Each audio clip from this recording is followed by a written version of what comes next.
in terms of managing impacts. There's only a couple of us, so we couldn't do it without the grassroots organizations, Yosemite Climbing Association also. So yesterday somebody mentioned wilderness use nights in Yosemite. Just for background perspective, in Yosemite Wilderness we have, in 1975, that was about our peak, and this was before we had a required quota, and that's 219,000 use nights. And then by 2005, that had gone down to 85,000. And of course, it varies depending on the snow pack in that for our wilderness use nights. But by 2009, we're back to 144,000, which is an 11% increase from 2008. And it looks like this year we're going to have another 10% increase. So we actually do have good data for general backcountry backpacker wilderness use nights because of the wilderness permit system. It's all computerized, and it makes it really easy to get that data. But for climbing use nights, overnight climbs on big walls, there's no scientific data. I'd love for anybody in here who's interested in not only studying human waste disposal compliance, but also just in general use nights on El Cap, Half Dome, Washington Column, et cetera, Leaning Tower. So, but just from my own anecdotal evidence, and I have Tom Evans is a volunteer. He watches El Cap every day during the high season, and we've looked at, it's about 2,000 use nights on El Cap a year. That means 2,000 shits coming off of El Cap, hopefully, and all other walls, probably another 1,000. Most of that's on the south face of Washington Column and Leaning Tower and Half Dome. It really kicked in after the Wilderness Act of 1980, or California Wilderness Act in 1984. Once all the walls in Yosemite were designated wilderness, climbing management a few years later started out of Yosemite Wilderness Branch Protection. The goal is simple: reduce climber impacts. The climber impacts, as we've gone through the decades from the golden age to now, are just increasing with the increased amount of people, but leave no trace climbing is fortunately really catching on. And human waste is definitely one of the biggest impacts that we have. Picking up all kinds of stuff, but human waste is a huge one. So other issues, we have bear issues, as you can see over here on 5-6 perfect pause, I think is what we call that. This is the second pitch of after 6 on manure pile buttress, but this is for real, not photoshopped.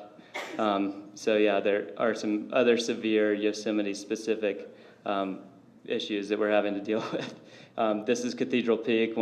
We have a restoration project going up on right now for Cathedral Peak, removing a few acres of social trails and hardening one trail using the carabiner posts to delineate those trails. And I like to think of the climbing community as the innovators of pack-out methods. The first 1980s, maybe 1970s method was to relieve yourself in a brown bag, lunch bag, and then toss it off the wall. The idea is the responsible climbers would then, after you're done with your 5 or 6 day climb, you'd go back to the base and pick up your lunch bags. And of course, that wasn't always complied with. I know from, I don't know if there's many Yosemite climbers from the 60s, 70s, and 80s in this room, but I can imagine it was a lot more ship bags than we're picking up now. So the climbers actually started, before we required them to pack all their human waste off the walls, they started doing this on their own. Just like before we required any other type of clean climbing, climbers started doing this on their own. So they've always been a really pretty good self-policing group. In the 80s, this was the original model, and people still use the PVC pipe model. It's I like to call them improvised poop transport devices. And like I say, it's crucial to note that these should not be confused with improvised explosive devices. But this actually happened in Yosemite in the 90s. I don't know if anybody remembers this story. After Oklahoma City bombing, I actually couldn't track down the original case incident report. I think it was deleted from our files because it was an embarrassing moment. Basically, as you can see, this is just taken straight off the Department of State Homeland Security site. They look very similar, and a LAPD guy was up at LCAP picnic area, and he actually looked at that, and he heard it hissing because we didn't have the Rogers pressurized release valve. So it's actually hissing, and he called not only the Rangers, but he also called the Fresno bomb squad and federales, and they cleared an area from Camp 4 all the way to El Cap Cross, and a half-mile radius. And meanwhile, a SAR-sighter comes down from East Ledges and is like, "That's a poop tube. It's not a bomb." They said, "Well, we've already got all these people up here, the bomb squad. We really need to make sure that this isn't really a bomb." They took it up into the woods and blew it up. All right, so here's some more of the systems we use. We've talked a lot about WAG bags, rest stops. Now I've seen these Biffy bags for the first time. They're all great, make it way easier to deal with. And then you use the different type of improvised poop transport devices to carry it off. And here's one of the best economical ideas, because once again, not everybody can afford the rest stops. You poop in a brown paper bag, put it in one of these, one of your used water bottles, and then duct tape it up. Hopefully, if you're good about it, when you get back down to El Cap picnic area, you would take out the brown paper bag, unravel all the duct tape, throw that in the pit toilet, and then throw the plastic bottle away in the dumpster. The reality of the situation is most people just take the whole thing, the whole kit, and toss it in the dumpster. So the nose is our biggest issue. Arguably the world's greatest rock climb. Warren Harding back in the day, 47 days using siege tactics. 47 days, that's a lot of human waste. I really never been able to find out what they actually did with it. And back in the day, I'll have to talk to George Whittemore and find that out. That's not usually what they want to talk about in their 50th anniversary glory.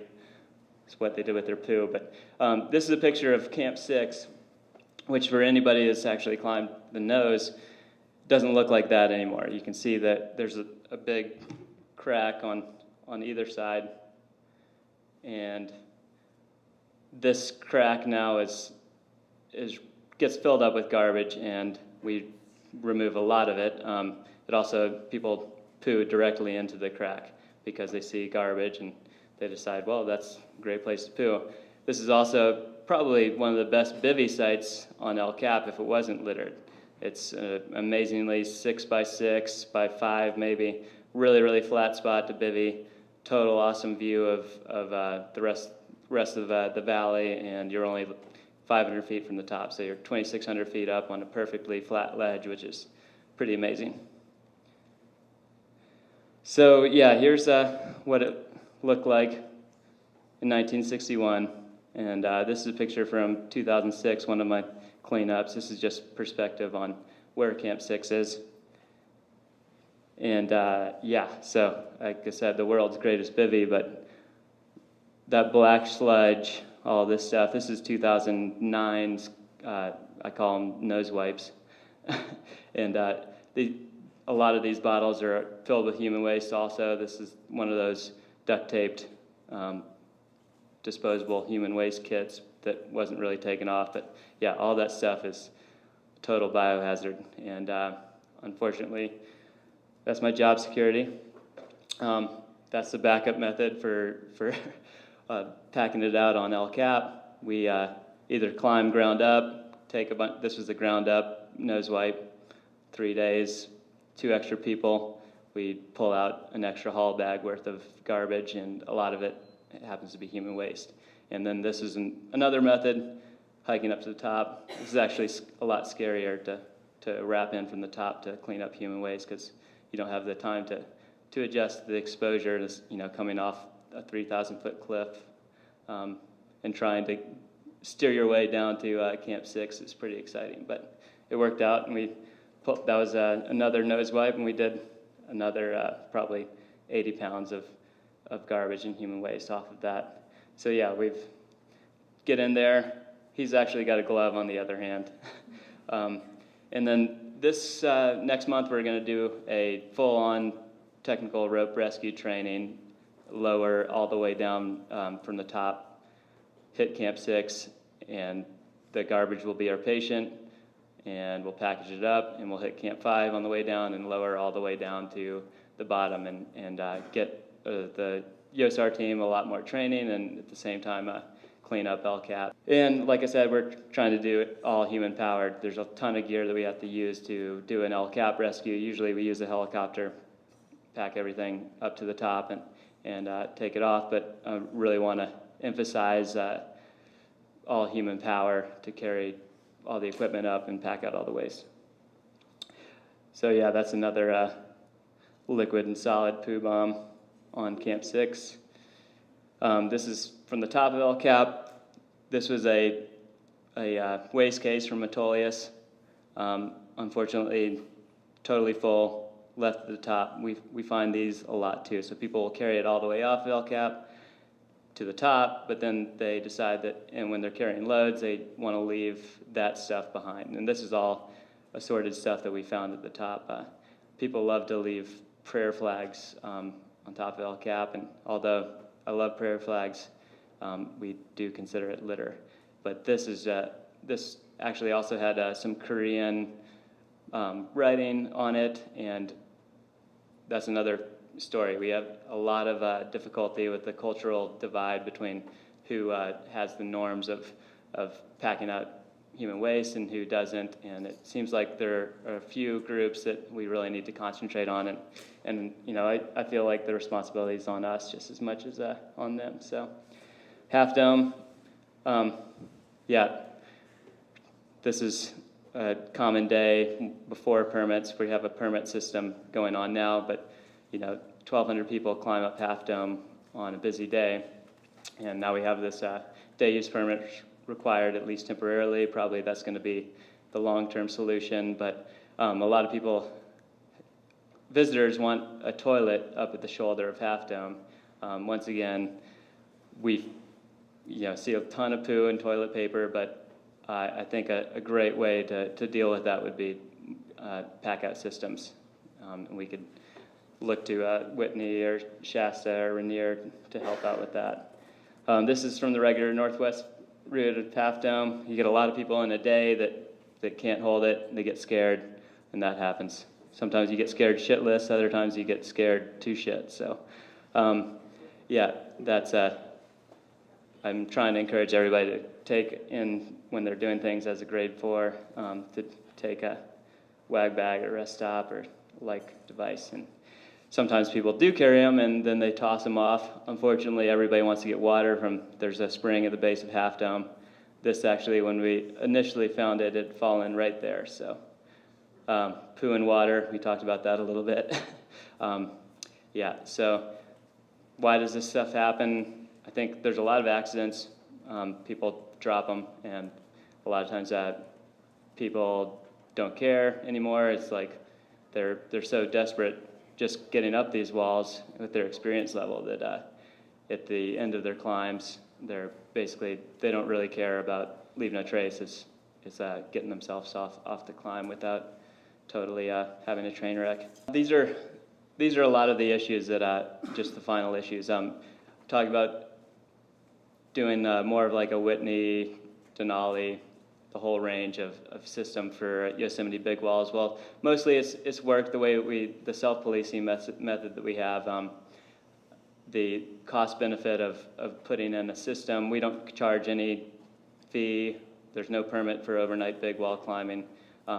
So there's not a lot of money there for a more managed pack-out system. We also one of the other issues is that the Yosemite National Park policy is when the facilities people, solid waste management, does not remove human waste from the dumpsters. But I know in reality, a lot of human waste ends up going straight into the dumpsters.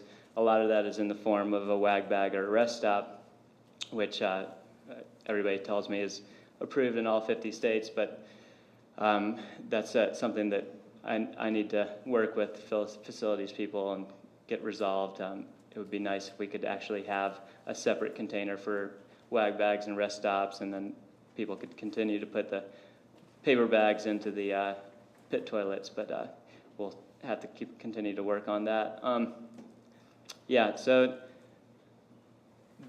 one of the bottom lines is, why do we still have non-compliance? I think a lot of it is a cultural divide.